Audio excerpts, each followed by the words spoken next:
Thank you. You know, I'm so happy to be here with Andrea. Andrea is our representative in Westchester County, and we just are so lucky to have her. She's mighty, she's strong, she's a great advocate for women's rights, and can we just give her one more round of applause?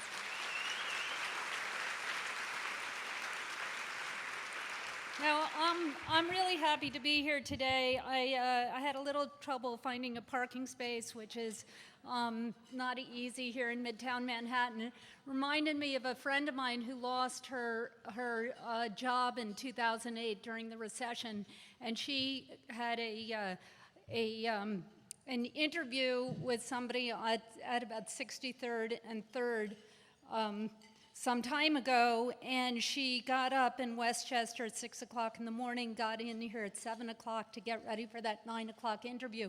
She didn't have a lot of money, so she couldn't afford one of those expensive parking, places at $50 for the first hour. So she was driving around looking for a parking space, and she couldn't find one. She drove 7 o'clock, 8 o'clock, 8:30, 8:45, still no parking space. Finally, she pulled over and she said, "Dear God, please help me find a parking space, and if you do, I will go to church every Sunday for a year." Just then, miraculously, right underneath the awning of the building she had to go into, a parking space opened up.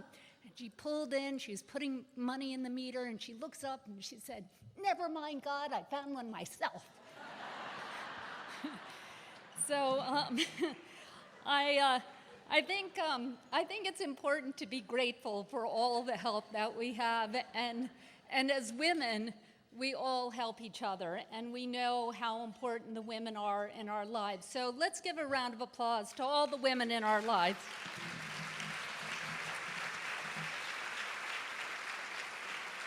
Well, as Andrea said, I've been working on human rights issues for more than 30 years now. And, when I started CEDAW, the women's rights was not on the international agenda at all. And now, over the last 15 years, CEDAW, the Women's Rights Convention, has been ratified by over 183 countries. Now, that change happened because people harnessed the dream of freedom, and they made it come true. And that is what's happening in this room today. This is what we're all here for. We know that women's rights are important. We know that women have to be empowered to make change. And I can tell you, when I have traveled around the world, if people ask, what can we do to make a difference? And if there's only one thing you're able to do to make a difference anywhere in this world to make it more just and peaceful, there's only one thing you can do: empower women, because that is the greatest agent for change.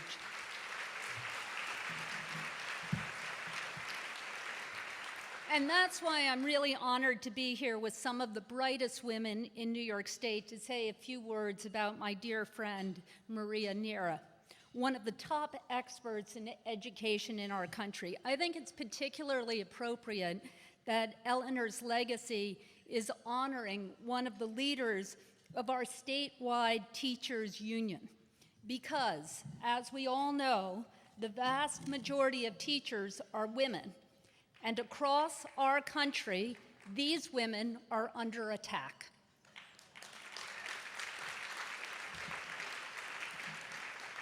But with Maria at the helm, they know they have leadership they can count on to be wise and visionary and to fight hard for our children and for the women who teach them. Maria is Vice President of NYSUT and is in charge of overseeing all educational policy initiatives across New York. I can tell you that as a parent in the Byram Hills Public Schools, I know how lucky we are to have her leadership in our school districts. I have worked with Maria and her colleagues at NYSUT over the past 6 years and seen them bring the RJK Center's Speak Truth to Power human rights and activism training program to schools across the state. And I can tell you, Maria is not only brilliant, but she knows how to get things done. Maria has been one of our greatest advocates because she lives by Speak Truth to Power's values. She's a woman deeply driven by principle, eager to collaborate, but willing to fight for what she knows is right. While she improves education for students in our state, Maria serves as a national leader.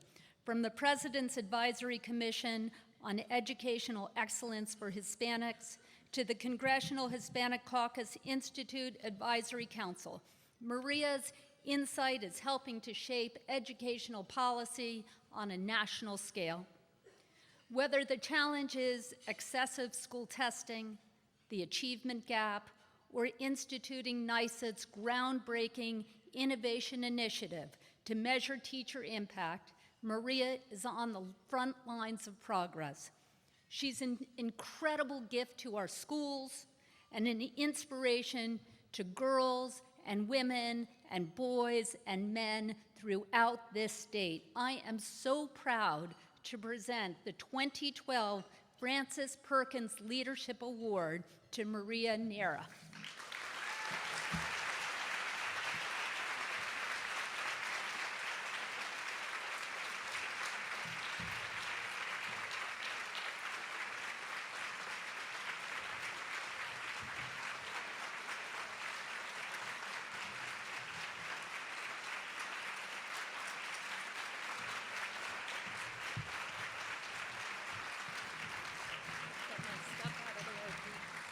Thank you, Kerry. That was an incredible introduction, and I am so humbled.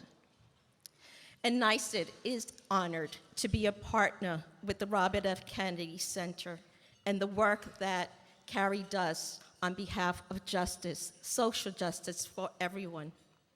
Many, many thanks to you, Judith, to the Eleanor Roosevelt Legacy Committee, and to his board of directors, for this is an incredible honor for me.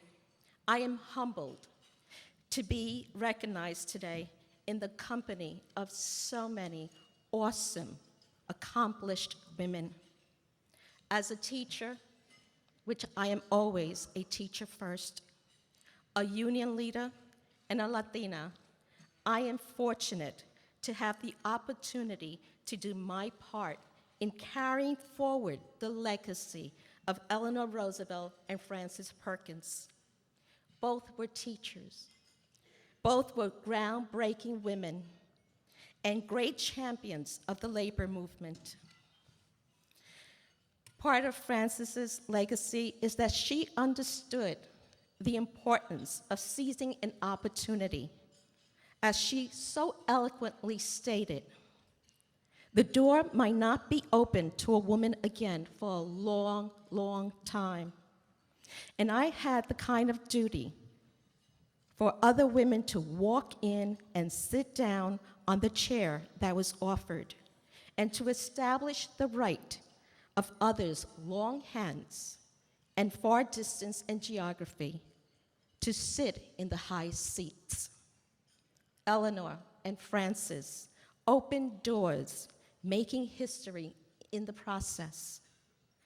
I am here today because they made it possible for women to be leaders in the union movement. They made it possible for AFT President Randy Weingarten and the late Sandy Feldman to rise to the top. Sandy inspired Randy, and Randy inspired me. And I am equally committed to paying it forward.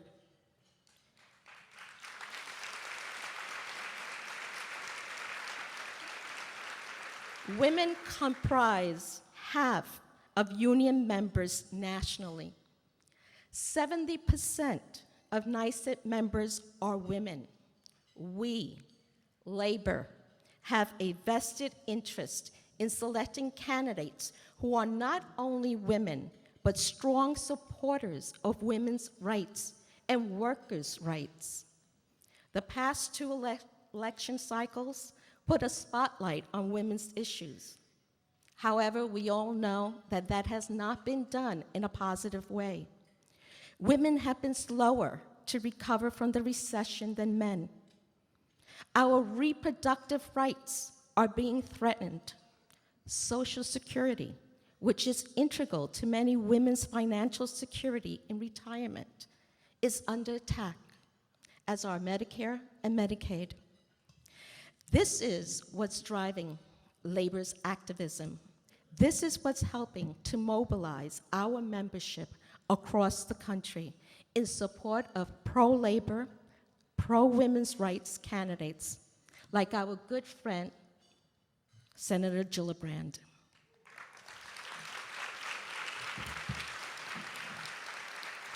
This year, NYSUT is marshaling its members in support of some 45 women candidates. This is Eleanor's legacy. This is Frances Perkins' legacy. This is labor's legacy. And this is all our work. The stakes are high for labor this election year. And the way labor sees it, a woman's place is in the House, in the Senate, in the Oval Office, and yes, in the union.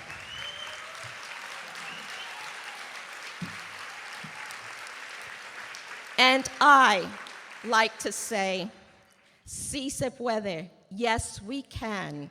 Gracias.